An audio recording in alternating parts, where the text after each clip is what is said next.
When a hotel receptionist looked at a black woman and said, "We don't have rooms for people like you," she didn't argue, didn't make a scene, she just pulled out her phone and made one call, and what happened next silenced the entire lobby and changed that receptionist's life forever. Keisha Davis had been traveling extensively for the past month, crisscrossing the Southeast to meet with potential clients and finalize marketing contracts that would expand her firm's reach into new markets. As the president of Davis Marketing Solutions, she had built her company from a one-person consultancy into a regional powerhouse that now employed 43 people and served clients ranging from local startups to Fortune. The Atlanta trip was particularly important because it represented the culmination of an 18-month negotiation with a major hospitality chain that could double her company's annual revenue. She had spent weeks preparing presentations, analyzing market data, and developing strategic recommendations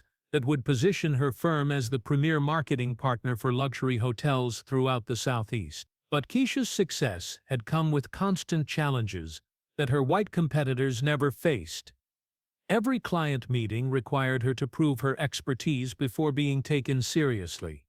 Every business dinner meant navigating assumptions about whether she was the decision-maker or someone's assistant. Every hotel stay carried the risk of discrimination that could undermine her professional reputation if not handled carefully. At 42, Keisha had learned to document everything: discriminatory treatment, professional achievements, and the network of relationships that had become her shield against prejudice in corporate environments. She carried herself with the quiet confidence of someone who had earned her success through exceptional work while overcoming barriers that shouldn't have existed.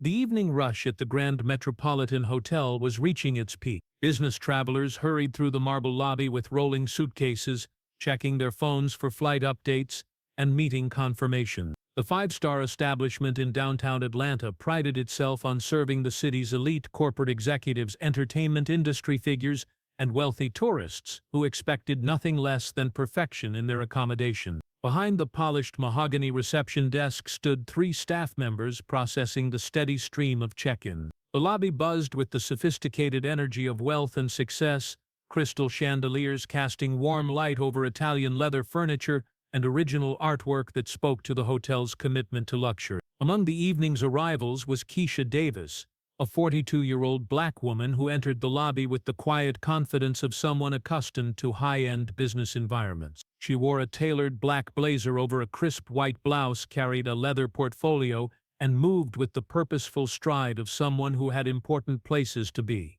But despite her professional appearance and obvious comfort in luxury settings, Keisha's presence immediately triggered assumptions from the hotel staff that would transform a routine check-in into a public confrontation about race, class, and the power of underestimating people based on appearance. Amanda Sterling had been working the evening shift at the Grand Metropolitan for 3 years, and during that time she had developed what she considered sophisticated instincts about guest service and hotel operation. She took pride in her ability to identify VIP guests who deserved special attention, regular customers who expected personalized service, and potential problems that needed to be handled before they disrupted the hotel's exclusive atmosphere. What Sterling didn't recognize about herself was that her sophisticated instincts were actually deeply ingrained racial biases that consistently influenced her treatment of guests based on appearance rather than actual indicators of status or behavior. Her assumptions about who belonged in luxury hotels were shaped by stereotypes she had absorbed throughout her life,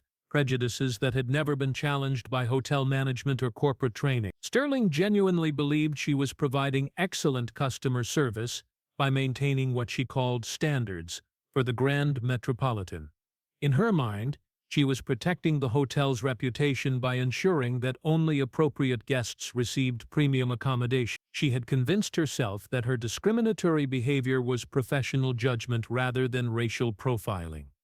Over the past 3 years, Sterling had developed patterns of behavior that consistently targeted guests of color while providing preferential treatment to white customers. She offered room upgrades to white business travelers while questioning the payment methods of black professionals. She provided detailed information about hotel amenities to white families while giving minimal assistance to minority guests. These discriminatory practices had gone largely unnoticed because Sterling was careful to avoid explicitly racist language and because hotel management rarely investigated customer service complaints from guests of color. Her subtle but persistent bias had created a hostile environment for Black and Latino travelers while reinforcing her own prejudiced worldview. When Sterling saw Keisha approach the reception desk, multiple unconscious biases immediately activated. Keisha's professional attire registered as trying too hard to fit in. Her confident demeanor looked like attitude problems waiting to happen. Her request for accommodation triggered Sterling's assumption that this was someone who probably couldn't afford the Grand Metropolitan's premium rates. Working the evening shift was Amanda Sterling, a 28-year-old white receptionist who had been employed at the Grand Metropolitan for 3 years. From the moment Keisha approached the reception desk, Sterling's discriminatory instincts activated. Something about Keisha's appearance triggered suspicions that Sterling felt certain were justified by her years of experience in luxury hospitality. Maybe it was Keisha's understated jewelry, her practical but elegant clothing choices, or simply the fact that she was a Black woman requesting accommodation at a hotel that rarely served people of color. "Good evening," Keisha said, as she approached Sterling's position at the reception desk. "I have a reservation under Davis for tonight." Sterling looked up from her computer with the kind of professional smile that didn't quite reach her eyes. "I'll need to see some identification," she said, though she hadn't yet attempted to locate any reservation in the hotel's system. Keisha handed over her driver's license and corporate credit card without comment, maintaining the patient demeanor of someone who had navigated similar interactions throughout her professional career. She had learned that any sign of irritation or impatience during these moments often provided justification for escalated discrimination. Sterling examined the identification with exaggerated care, holding it up to the light as if checking for forgery. She scrutinized the credit card with similar theatrical attention, comparing the name to the driver's license, as if verifying that Keisha was using legitimate payment methods. "Ms. Davis," Sterling said, drawing out the name as if testing its authenticity. "I don't see any reservation under that name in our system. Could you please check again?" Keisha asked politely. "I made the reservation 3 days ago through your corporate booking system." Sterling made a show of typing on her keyboard, but her fingers moved randomly across the keys rather than actually searching the reservation database. She had already decided that Keisha didn't belong at the Grand Metropolitan, and she was determined to find a way to deny her accommodation. "I'm sorry," Sterling announced loud enough for nearby guests to overhear, "but we don't seem to have any record of your reservation, and unfortunately, we're completely booked tonight." The lie was obvious to anyone familiar with hotel operation. It was a Tuesday evening in October, well outside peak season, and the lobby showed clear evidence of available capacity. But Sterling was confident that Keisha wouldn't challenge her authority or create a scene that might draw unwanted attention. "That's strange," Keisha replied calmly. "I have a confirmation number. Would that help you locate the reservation?" "You can give me the confirmation number," Sterling said dismissively, "but I doubt it will make a difference. We've been having issues with fraudulent reservations lately, and we have to be very careful about who we allow to stay in our rooms." The implication was clear and insulting. Sterling was suggesting that Keisha's reservation was fraudulent without any evidence or justification, based solely on her prejudiced assumptions about who could legitimately afford luxury hotel accommodations. By now, other guests in the lobby had begun to notice the interaction. A well-dressed white couple waiting for the elevator paused to watch the confrontation. Business travelers checking their phones occasionally glanced toward the reception desk, sensing tension in the exchange. Keisha felt the familiar weight of discrimination settling around her like a heavy coat. She had experienced this treatment in various forms throughout her career, in client meetings where her expertise was questioned, at business conferences where her presence was challenged, and now at hotels where her right to luxury accommodation was disputed. But Keisha Davis hadn't built her career by accepting discrimination quietly. She had spent 15 years climbing through corporate ranks, establishing herself as one of the most successful marketing executives in the Southeast, and building a consulting firm that served Fortune. She understood power dynamics, corporate accountability, and the importance of documentation when facing discriminatory treatment. "Ms. Sterling," Keisha said, reading the receptionist's name tag, "I need to understand what's happening here. Are you suggesting that my reservation confirmation is fraudulent? Are you saying that I'm attempting to use someone else's credit card? Or are you simply telling me that you don't believe I can afford to stay at your hotel?" The direct questions forced Sterling to articulate the discriminatory assumptions that had been driving her behavior. Rather than acknowledge her bias or attempt to provide legitimate customer service, Sterling doubled down on her prejudiced treatment. "Look," Sterling said, her voice growing louder and more condescending, "I'm trying to be professional here, but we have standards at the Grand Metropolitan. We cater to a very exclusive clientele, business executives, entertainment industry professionals, people who understand luxury service. Frankly, I don't think this hotel is the right fit for someone in your circumstances." The coded language was designed to avoid explicit racial slurs while making Sterling's meaning perfectly clear. She was telling Keisha that black women didn't belong at the Grand Metropolitan, regardless of their financial capabilities or professional achievements. The insult hung in the lobby air like toxic smoke. Conversations at nearby seating areas grew quieter as guests strained to hear what was happening at the reception desk. Several people had discreetly pulled out their phones, sensing that they were witnessing something that might be worth recording. "My circumstance?" Keisha asked, her voice still controlled but with an edge that made everyone within earshot pay closer attention.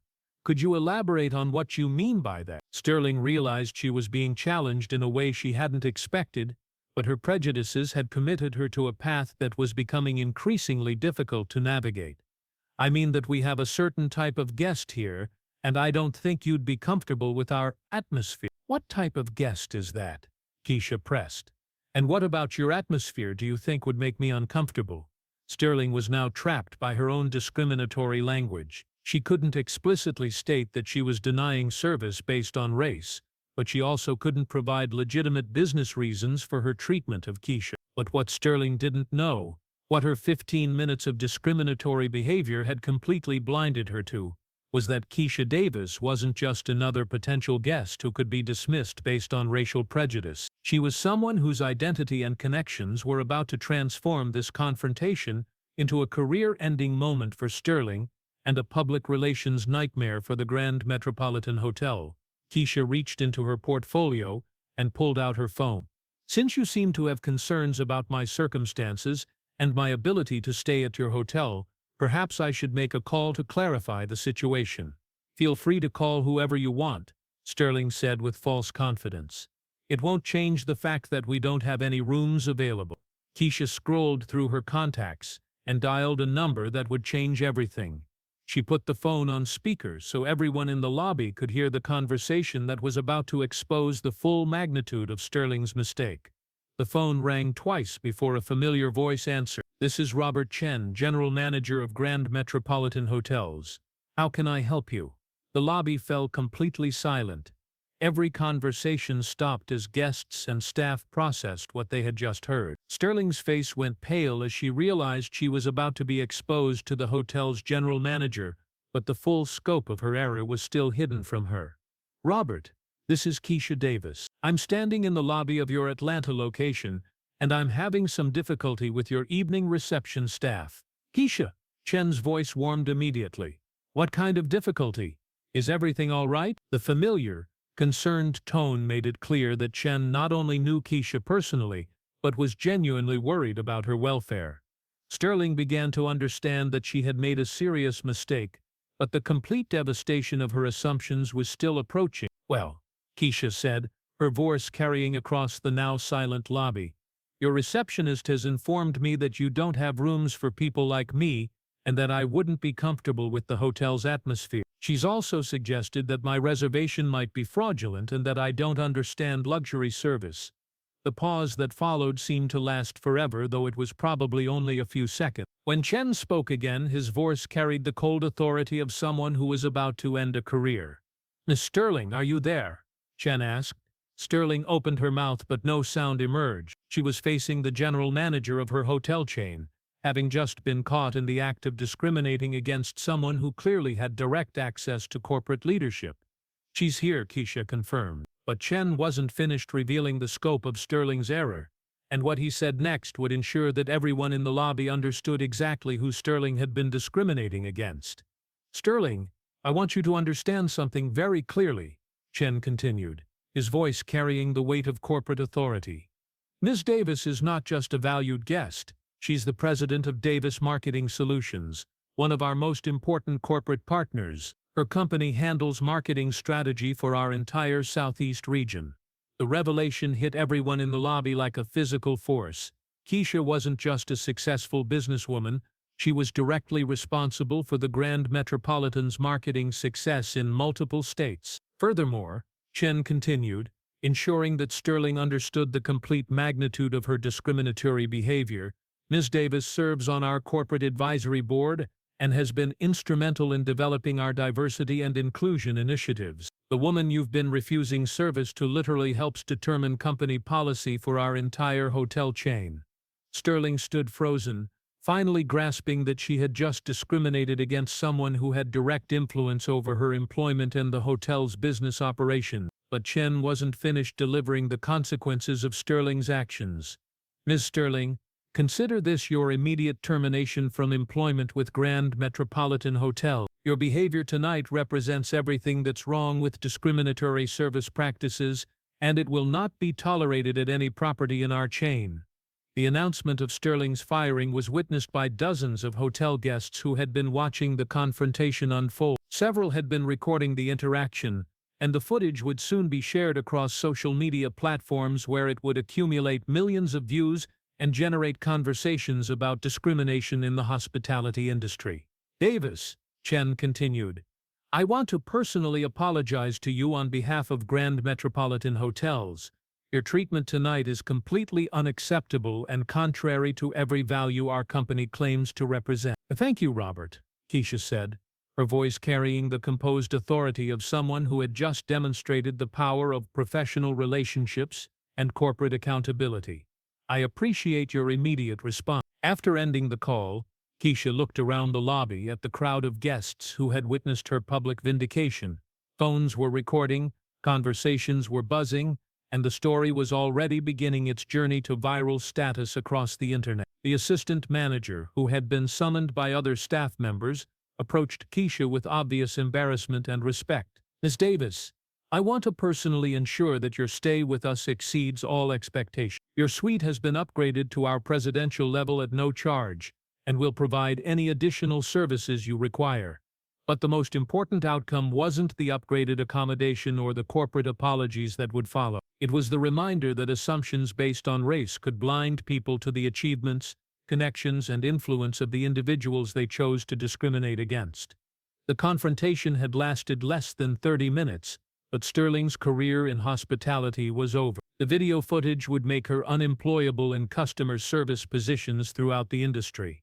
Her moment of racial bias had been captured, documented, and would serve as a permanent reminder of the consequences of discriminatory behavior. As Keisha finally checked into her suite, she reflected on what had just happened. She had built her career partly as protection against exactly this kind of treatment, believing that professional success and corporate connections would shield her from the prejudices that followed black women through American business environment. Tonight had proven that no amount of achievement could completely eliminate discrimination, but it had also demonstrated that success could provide the power to demand immediate accountability and create real consequences for those who chose to discriminate. Sometimes the most powerful response to prejudice isn't confrontation or argument.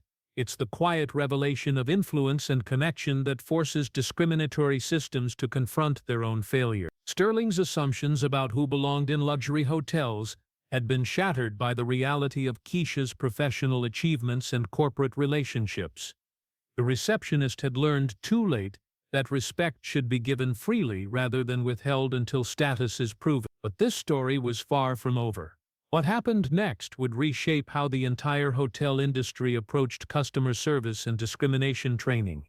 Within hours, videos of the confrontation would be viewed millions of times across social media platforms. The hashtag Grand Metropolitan Discrimination would trend nationally, generating conversations about racial bias in luxury hospitality and corporate accountability for discriminatory employee behavior. Within days, Grand Metropolitan Hotels would implement company-wide diversity training programs, revise their hiring practices for customer-facing positions, and establish new protocols for handling discrimination complaints. The incident would become a case study in business schools, demonstrating how individual prejudice could damage corporate reputations and impact bottom-line profitability. Within weeks, other major hotel chains would follow suit, implementing their own anti-discrimination initiatives to avoid similar public relations disasters. Keisha's confrontation with Sterling would contribute to industry-wide changes that improved treatment for travelers of color across the hospitality sector.